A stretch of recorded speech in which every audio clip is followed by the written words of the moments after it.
सुप्रभात बच्चों। कल मैंने आप लोगों को पाठ 2 दादी माँ के प्रश्नों के उत्तर बताए थे। उससे पहले बच्चों मैंने आप लोगों को पाठ 1 पढ़ाया था। हम पंछी उन्मुक्त गगन के कविता की व्याख्या की थी और उसका भावार्थ बताया था। पाठ 2 कहानी का सार बताया था, क्योंकि ये एक कहानी थी जिसमें लेखक शिव प्रसाद सिंह ने अपनी दादी के बारे में वर्णन किया था। पाठ 3 हिमालय की बेटियां एक निबंध है, यह लेख कह सकते हैं इसको। बच्चों, हिंदी में अनेक विधाएं होती हैं, जैसे कहानी, लेख, निबंध, कविता या संस्मरण। तो इस तरह से अनेक विधाएं होती हैं। अनेक विधाओं में लेखक या कवि लिखते हैं। तो उसी तरह से यह पाठ एक निबंध है और यह लेख जो है नागार्जुन लेखक ने लिखा है और उन्होंने हिमालय को बेटियों के रूप में देखा है। वो हिमालय की नदियों को हिमालय की बेटियों के रूप में जानते हैं। तो बच्चों, अब इस पाठ को मैं पढ़ते हुए इसकी व्याख्या करूंगी। तो बच्चों, लेखक का कहना है, अभी तक मैंने उन्हें दूर से देखा था, बड़ी गंभीर, शांत, अपने आप में खोई हुई लगती थी। संभ्रांत महिला की भांति वे प्रतीत होती थी। तो बच्चों, लेखक ने जो है नदियों को दूर से देखा था। हालांकि हम लोग वहाँ उस स्थान तक नहीं पहुँच पाते हैं जहाँ से नदियाँ निकलती हैं, और जब समतल मैदानी भागों में नदियाँ आती हैं तो हम उन्हें वहीं पर देखते हैं, क्योंकि नदियों के किनारे बहुत से शहर बसते हैं और लोग नदियों में स्नान करने जाते हैं पवित्र दिनों में, जैसे कि कोई त्योहार पड़ते हैं बड़े बड़े, तो उस समय गंगा स्नान करने जाते हैं। तो इस तरह नदियों में, या जो भी नदी उनके शहर में होती है या उनके आसपास के शहर में, तो उसमें स्नान करने जाते हैं। तो उसने दूर से ही देखा था उन नदियों को, कहाँ से उनका उद्गम होता है उस स्थान को नहीं देख। तो उससे नदियाँ कैसी प्रतीत होती थी? बड़ी गंभीर, शांत, अपने आप में खोई हुई। संभ्रांत महिला, संभ्रांत महिला जो शिष्ट, कुलीन, अच्छे आचरण वाली महिला होती है, उसके बाद उसकी तरह वो प्रतीत होती थी। गंभीर यानी गंभीर, जो हर काम सोच समझ कर करे, और शांत स्वभाव की लगती थी। उनके प्रति मेरे दिल में आदर और श्रद्धा के भाव थे। तो कवि का, लेखक का कहना है, जिस तरह हमारे बड़ों के प्रति आदर और श्रद्धा के भाव होते हैं, उसी तरह नदियों के प्रति भी मेरे मन में आदर और श्रद्धा के भाव थे। क्योंकि हम लोग के घर में बचपन से ही ये संस्कार दिया जाता है कि नदियाँ जो हैं वो हमारी माँ के समान हैं। वो हमें जल प्रदान करती हैं और जीवन प्रदान करती हैं, क्योंकि जल के आधार पर ही जो है बच्चों खेतों में सिंचाई होती है, उससे ही अन्न उपजता है और जल पीने के भी काम आता है। तो उनके प्रति सदैव आदर और श्रद्धा के भाव हम लोग के मन में रहते हैं। माँ और दादी, मौसी और मामी की गोद की तरह उनकी धारा में डुबकियाँ लगाया करता। लेखक का कहना है कि जैसे मैं बचपन में माँ और दादी, मौसी और मामी की गोद में खेला करता था, उसी तरह जब मैं नदियों की धारा में डुबकियाँ लगाता तो मुझे वही एहसास होता, वही अनुभव होता कि जैसे मैं माँ और दादी, मौसी और मामी की गोद में खेल रहा हूँ। परंतु इस बार जब मैं हिमालय के कंधे पर चढ़ा तो वे कुछ और रूप में सामने थी। क्योंकि लेखक जो है वो हिमालय पर घूमने गया तो उसने देखा नदियों का कुछ और ही रूप उसे दिखा। तो कैसा था? मैं हैरान था, मतलब लेखक आश्चर्य में पड़ गया। जो नदियाँ दूर से गंभीर, शांत दिखाई पड़ती हैं, और यहाँ पर कैसी दुबली पतली गंगा, यमुना, यही सतलुज समतल मैदानों में उतरकर विशाल कैसे हो जाती हैं। ये नदियाँ जो यहाँ पर दुबली पतली, क्योंकि हिमालय से तो एक धारा के रूप में नदियाँ निकलती हैं ना, और जब वो मैदानों में आती हैं तो उन्हें जो है बहुत बड़ा स्थान मिल जाता है समतल मैदानों में आकर, तो वहाँ वो विशाल रूप धारण कर लेती है, तो वहाँ पर उनका रूप बड़ा हो जाता है।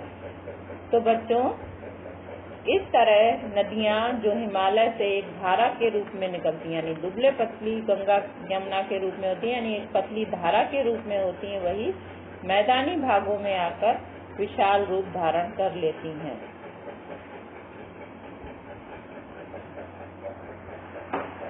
तो लेखक का कहना है कि कैसे ये शांत हो जाती हैं और उनका उछलना कूदना, खिलखिलाकर हंसते जाना, इनकी यह भावभंगी, इनका यह उल्लास कहाँ गायब हो जाता है मैदान में जाकर।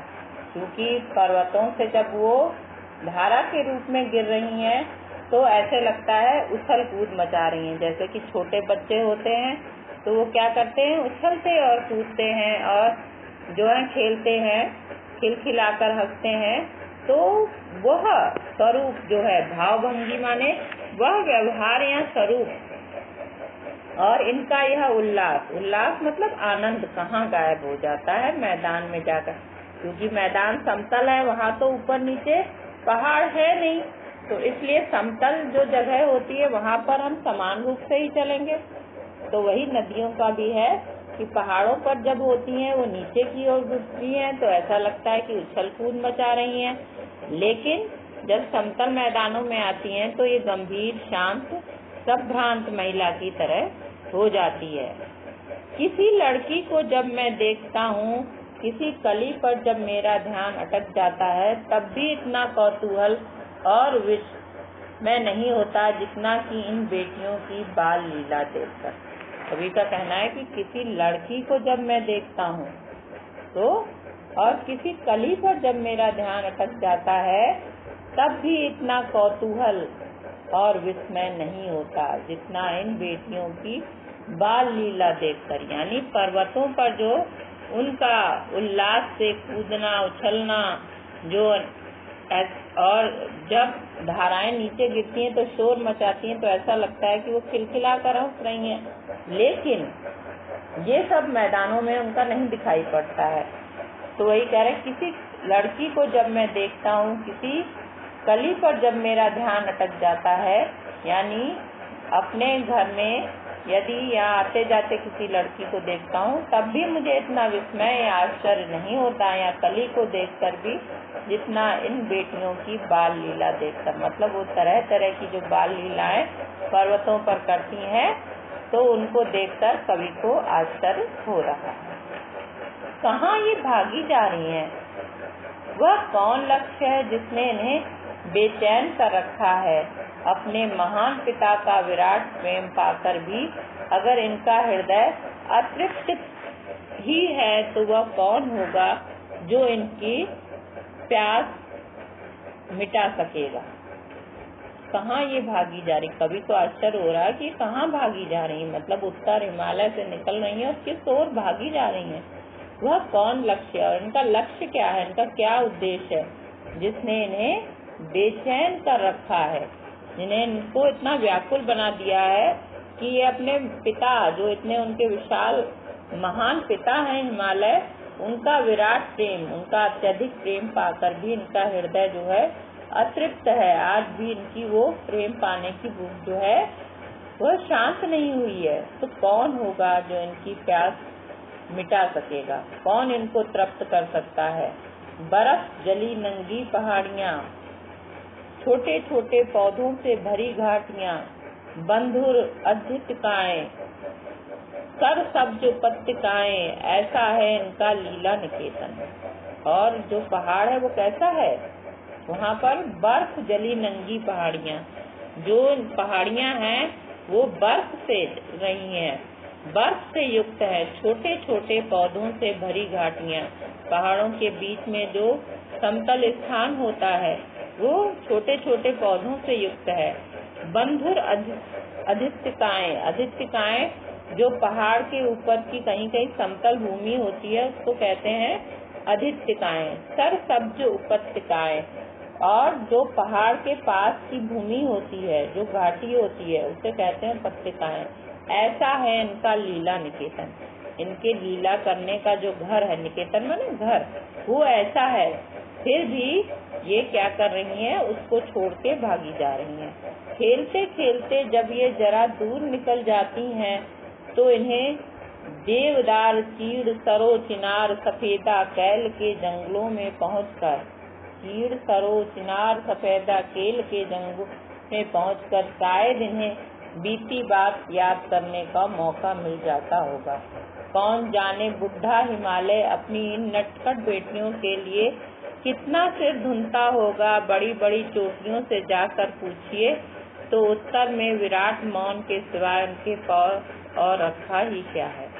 तो जैसे ही ये घाटियों से निकल के और समतल भूमि जो पहाड़ों के बीच में है वहाँ से निकल के आके दूर निकल जाती हैं तो इन्हें क्या मिलते हैं, जंगल, जहाँ पर क्या है, देवदार, चीड़ और चिनार, सफेदा, कैल के जंगल है। जो जहाँ पर ये पहुँचती हैं तो वहाँ पर इनकी धारा जो है वो थोड़ी सी जो है वो धीमी हो जाती है, जो इनकी गति है वो धीमी हो जाती है। तो इन्हें बीती बातें, जो अपने बचपन की बातें याद करने का अवसर मिल जाता है, मौका मिल जाता है, यानी याद करने का अवसर मिल जाता है।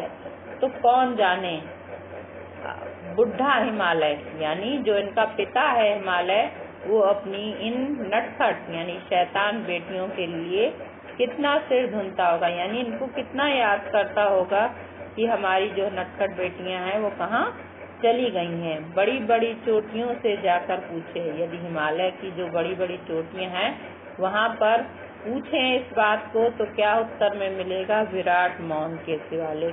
वहाँ पर एक मौन भाषा छाई हुई मिलेगी, सन्नाटा मिलेगा और उसके पास और उसके अलावा हिमालय के पास और कोई उत्तर नहीं है इस बात का। तो बच्चों अब देखते हैं अगला पैराग्राफ। सिंधु और ब्रह्मपुत्र ये ऐसे दो नाम हैं जिनके सुनते ही रावी, सतलुज, व्यास, नाब, झेलम, काबुल, कपीशा, गंगा, यमुना, सरयू, गंडक, कोशी आदि हिमालय की छोटी बड़ी सभी बेटियां आंखों के सामने नाचने लगती हैं। यदि जैसे ही हम सिंधु और ब्रह्मपुत्र इन दो नदियों के नाम लेते हैं वैसे ही क्या होता है, हमारे सामने और छोटी बड़ी नदियों के नाम आ जाते हैं जो सिंधु और ब्रह्मपुत्र से जुड़े हैं। सिंधु को इंदुस नदी भी कहते हैं और ब्रह्मपुत्र को तो ब्रह्मपुत्र ही कहते हैं, जिनके सुनते ही और नदियां इनसे जो जुड़ी हुई हैं, रावी, सतलुज, व्यास, चनाब, झेलम, तो ये अनेक नदियां जो हैं वो आंखों के सामने आ जाती हैं। यानी इनके साथ साथ इन नदियों के नाम भी हमें याद आ जाते हैं, हमें नाचने लगती हैं आंखों के सामने, यानी हमें दूसरी नदियों के नाम भी याद आ जाते हैं। वास्तव में सिंधु और ब्रह्मपुत्र स्वयं कुछ नहीं है। अगर देखा जाए तो इनका स्वयं का कोई अस्तित्व नहीं है। वास्तव में ये क्या है, दयालु हिमालय के पिघले हुए दिल की एक एक बूंद न जाने कब से इकट्ठा होकर इन दो महानदों के रूप में समुद्र की ओर प्रवाहित होती रही है। मतलब जो दयालु हिमालय, वहाँ पे बर्फ जमी हुई है, जो उससे बर्फ पिघलती है तो वो ऐसा लगता है कि पिघले हुए दिल की एक एक बूंद, जो उसका दिल है वो पिघल रहा है और उसकी एक एक बूंद इकट्ठा होकर इन दो महानदियों का रूप धारण कर लिया है और वो धीरे धीरे कहाँ की ओर जा रही है, समुद्र की ओर प्रवाहित हो रही। हिमालय कहाँ है बच्चों, उत्तर में, और उत्तर से जो समुद्र है वो दक्षिण की ओर है। तो आप सोचिए उत्तर से निकली हुई नदियाँ जो हैं वो किस ओर जा रही हैं, दक्षिण की ओर। तो वही बताया है कि दयालु हिमालय के पिघले हुए दिल की एक एक बूंद, यानी जो उसके बर्फ पिघल रही है उसकी एक एक बूंद इकट्ठा होकर ही ये दो महानदियां बनी हुई हैं, सिंधु और ब्रह्मपुत्र। और ये किस ओर जा रही हैं, समुद्र की ओर प्रवाहित होती जा रही है, समुद्र की ओर चलती जा रही हैं। कितना सौभाग्यशाली है वह समुद्र जिसे पर्वतराज हिमालय की इन दो बेटियों का हाथ पकड़ने का श्रेय मिला।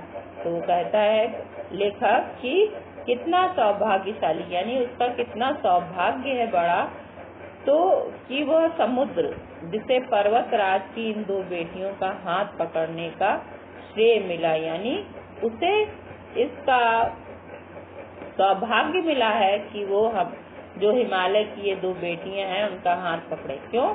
क्योंकि सारी नदियां जो है हिमालय से निकलती हैं वो कहाँ मिलती हैं? समुद्र में जाकर। तो वही कह रहा है कि इन दो बेटियों के हाथ पकड़ने का उसे सौभाग्य मिला है। तो इस नाते तो समुद्र क्या हो गया, जैसे हमारे घर में बेटियां होती हैं तो वो जैसे ही बड़ी होती हैं तो पिता जो है उन्हें क्या करता है, उनका विवाह कर देता है, तो वो जाके अपने ससुराल में घर बसा लेती हैं। वैसे ही इन दोनों बेटियों के हाथ पकड़ने का श्रेय किसे मिल रहा है? समुद्र को मिल रहा है। बेटियां तो ये हिमालय की हैं, लेकिन इनका हाथ कौन पकड़ रहा है? वो समुद्र पकड़ रहा है। इसका सौभाग्य उसे मिला। जिन्होंने मैदानों में इन नदियों को देखा होगा उनके ख्याल में शायद ही यह बात आ सके कि बूढ़े हिमालय की गोद में बच्चियां बनकर ये कैसे खेला करती हैं। माँ बाप की गोद में नंग धड़ंग होकर खेलने वाली इन बालिकाओं का रूप पहाड़ी आदमियों के लिए आकर्षक भले न हो। तो हिमालय की गोद में जो ये बच्चियां बनकर खेलती हैं, माँ बाप की गोद में नंग धड़ंग होकर खेलने वाली इन बालिकाओं का रूप पहाड़ी आदमियों के लिए आकर्षक भले न हो, लेकिन मुझे तो ऐसा लुभावना प्रतीत हुआ वह रूप कि हिमालय को ससुर और समुद्र को उसका दामाद कहने में कुछ भी झिझक नहीं होती है। लेखक का कहना है कि जब हम बच्चे होते हैं तो नदियां भी जो हिमालय से निकलती हैं, क्योंकि हिमालय उनका पिता है, तो बच्चे अपने माँ बाप की गोद में कैसे खेलते हैं? नंग धड़ंग होकर। जैसे भी उन्हें चाहे छोटे पर बच्चे कपड़े ना भी पहने, इस तरह से ही घूमते रहते हैं। तो वही माँ बाप की गोद में जो ये बताया कि बच्चों के रूप में थी, बच्चियों के रूप में थी, तो ये खेला करती थी। तो पहाड़ी जो आदमी है, जो पहाड़ पे रहते हैं, उनके लिए इनका रूप भले ही आकर्षक न हो, उन्हें आकर्षित न करता हो, लेकिन लेखक को ऐसा लगता है, ऐसा सुहावना इनका रूप प्रतीत होता है, लुभाने वाला, कि वो हिमालय को ससुर और समुद्र को उनका दामाद कहने में भी हिचक नहीं। यानी हिमालय जो है वो नदियों का क्या है? पिता है। और नदियां जो हैं वो जब अपने रूप को विशाल रूप में धारण कर लेती हैं, जैसे बेटियां छोटी होती है, वो जब बड़ी हो जाती हैं, युवावस्था में आती हैं, तो पिता क्या करता है?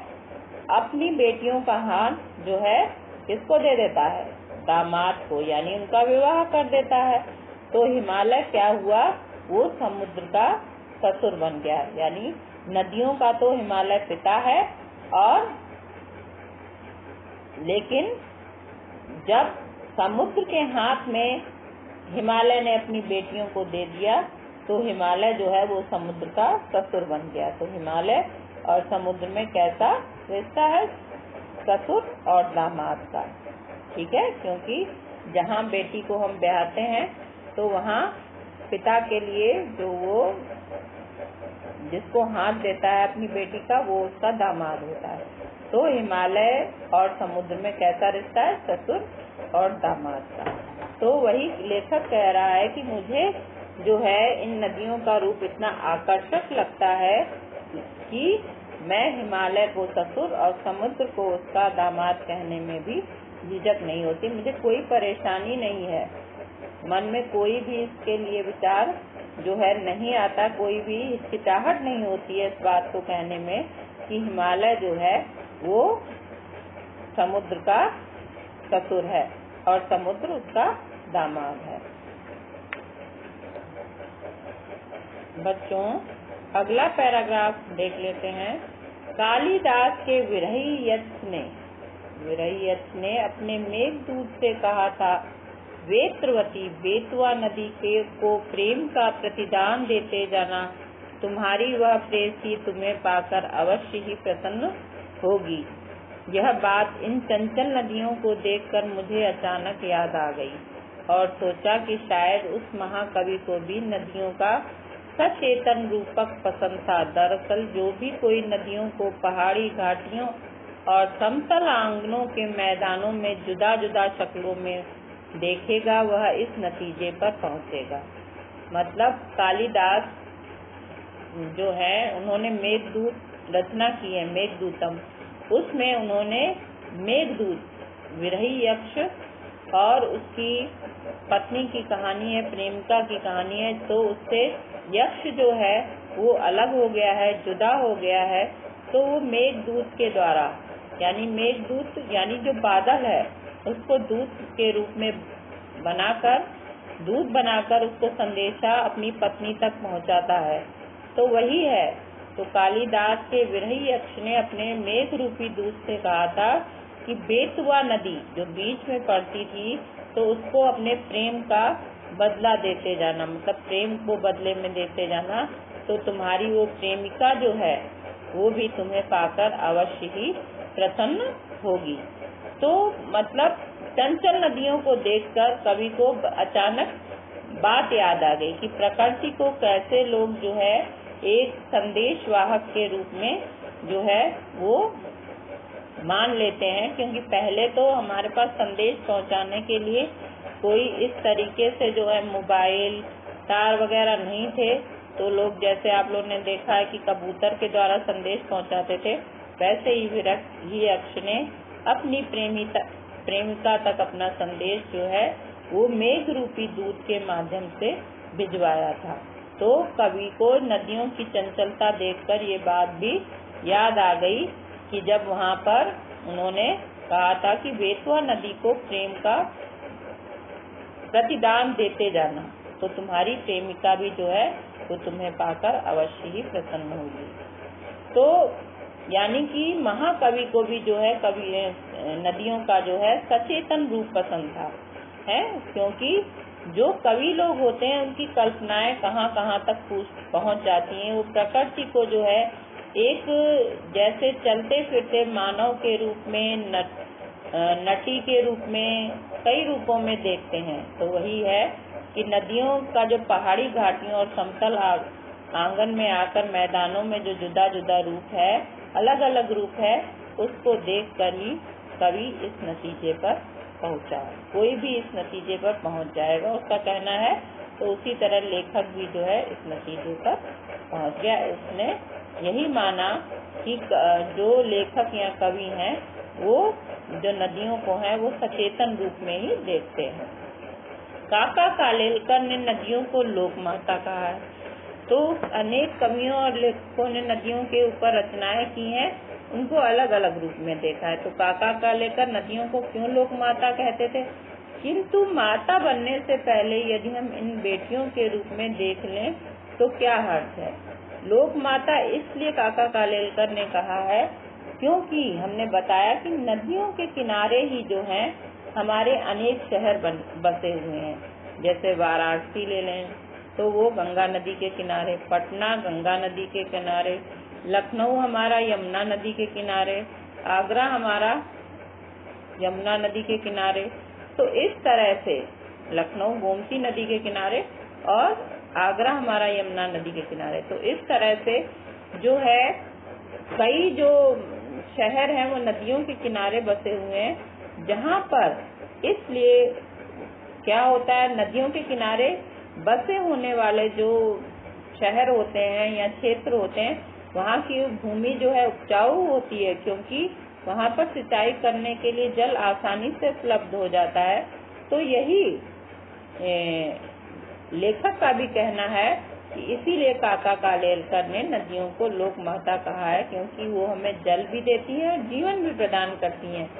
तो किंतु माता बनने से पहले यदि हम इन्हें बेटियों के रूप में देख लें, क्योंकि जो आज हमारी माँ के रूप में है वो पिछले समय में, यानी जो बीता हुआ कल है, उसमें बेटियों के रूप में ही थी। तो वही कहना है लेखक का भी यदि माँ बनने से पहले हम इन्हें बेटियों के रूप में देख लें तो क्या हर्ज है, तो कोई परेशानी तो है नहीं, क्योंकि आज की बेटियां ही कल की माँ बनेंगी। और थोड़ा आगे चलिए, इन्हीं में अगर हम प्रेयसी की भावना करें तो कैसा होगा। यदि नदियों को ही हम प्रेमिका मान लें तो भी कौन सी, उसमें भी कोई गलती नहीं है, क्योंकि जो बेटियां हैं वो जब उनकी शादी कर दी जाती है तो वो किसी की प्रेमिका बन जाती हैं। तो इस तरह से वो थोड़ा आगे चलें तो हम उन्हें प्रेमिका के रूप में भी देख सकते हैं। ममता का एक और भी धागा है जिसे हम उनके साथ जोड़ सकते हैं, यानी अगर ममता के धागे में बेटियों और माँ के रूप से अलग देखें तो एक बहन का रूप भी है, क्योंकि हमारे घर में बेटियों को बहन के रूप में भी देखा जाता है। तो वही कह रहे हैं कि ममता का एक और धागा है जिसे हम इनके साथ, नदियों के साथ जोड़ सकते हैं, बहन का स्थान। कितने कवियों ने इन नदियों को दिया है। एक दिन मेरी ऐसी भावना हुई थी, जो थोलिंग की बात है। थोलिंग कहाँ है? तिब्बत में एक स्थान है। तो मन उचट गया था, तबीयत ढीली थी, सतलज के किनारे जाकर बैठ गया। दोपहर का समय था, पैर लटका दिए पानी में।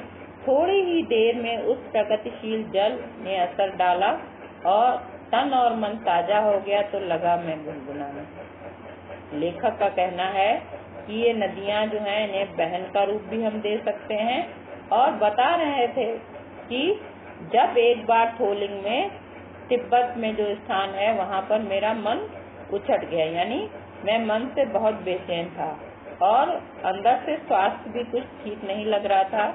लेकिन सतलुज नदी के किनारे जब मैं जाकर बैठा दोपहर के समय और पानी में अपने पैरों को डाल दिया, तो क्या हुआ, उस प्रगतिशील जो आगे बढ़ने वाला जल है उसने मुझ पर असर किया है, प्रभाव डाला, और मेरा तन और मन ताजा हो गया, तो मैं लगा गुनगुनाने। ये बात सही है बच्चों कि जब मैं भी बनारस में रहती थी तो वहाँ पर नदी थी, गंगा नदी, और वहाँ के जब मैं तट पर जाकर बैठ जाती थी तो वहाँ बहुत ही अच्छा लगता था, और जल में पैर डालने पर तो हमारे अंदर शीतलता की भी भावना जागृत हो जाती है, और जल में जो है हाथ डालना, पैर डालना बहुत ही सुकून प्रदान करता है।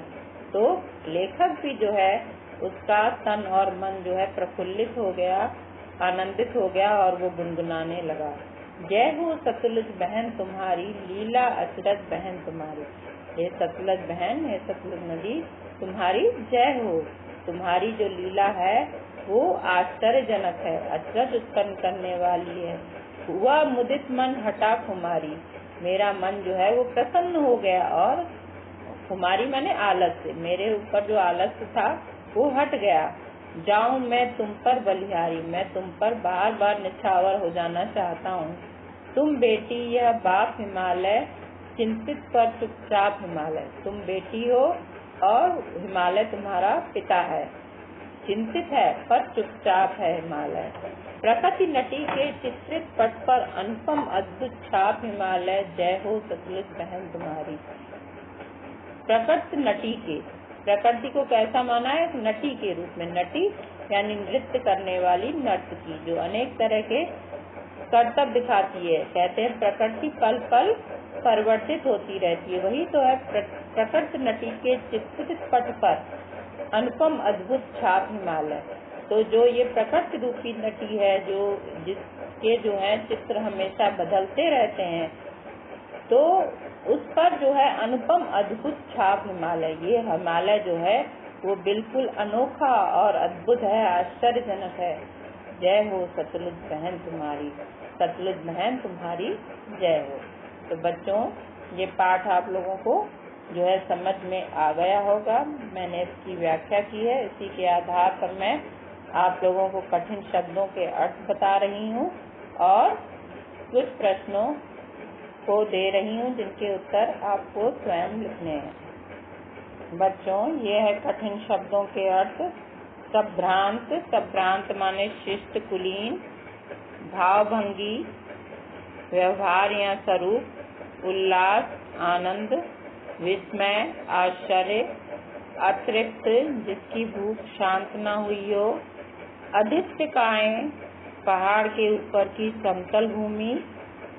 उपत्यकाएं पहाड़ के पास की भूमि या घाटी। कुमारी आलस्य प्रगतिशील आगे बढ़ने वाला। बंधु भाई।